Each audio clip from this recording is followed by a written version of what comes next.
Si vous apprenez l'anglais mais que vous ne parlez pas, ce n'est pas normal. Mais surtout, ce n'est pas de votre faute. Vous comprenez un peu, vous connaissez les règles, et quand il faut parler, plus rien.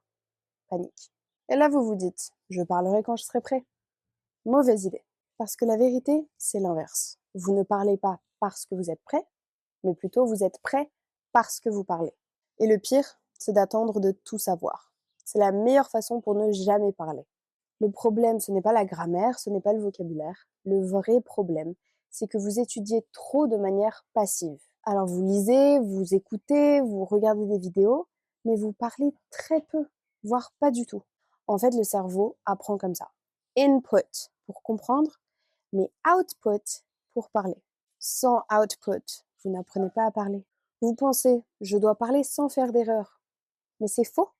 Je connaissais la grammaire, mais impossible de parler, parce que j'avais peur de me tromper. Résultat, je réfléchissais, je bloquais et je ne parlais pas. Mais la vérité, c'est que parler avec des erreurs, c'est 100 fois mieux que de ne pas parler du tout. Les enfants font des erreurs, les gens très bons en langue en font, et même les natifs en font.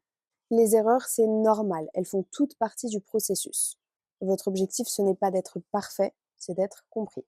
Donc concrètement, voilà ce que vous pouvez faire.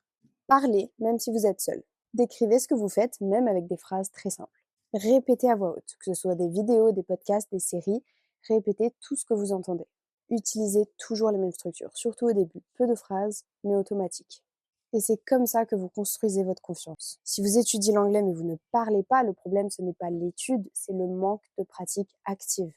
En fait, c'est comme le sport. Je me rends compte en ce moment avec le tennis. Lire un livre sur comment frapper la balle, ça peut aider, mais c'est pas suffisant. Si vous ne vous entraînez pas raquette à la main sur le terrain, vous ne progresserez jamais. En anglais, c'est pareil. Au début, c'est dur, puis ça devient plus facile, et un jour, c'est automatique. Si vous voulez un coup de pouce, essayez notre appli Mosalingua. Elle vous permet de vous entraîner chaque jour avec des phrases utiles, de l'audio et un système de répétition intelligente. Et même un tuteur virtuel basé sur l'intelligence artificielle pour pratiquer les conversations. Quelques minutes par jour, ça suffit. Mais en parlant vraiment, chaque jour, c'est là que tout change. Et si vous avez besoin d'un peu de motivation pour commencer à parler plus facilement, regardez aussi la vidéo où Lucie vous partage ses 3 stratégies pratiques pour parler anglais sans vous bloquer.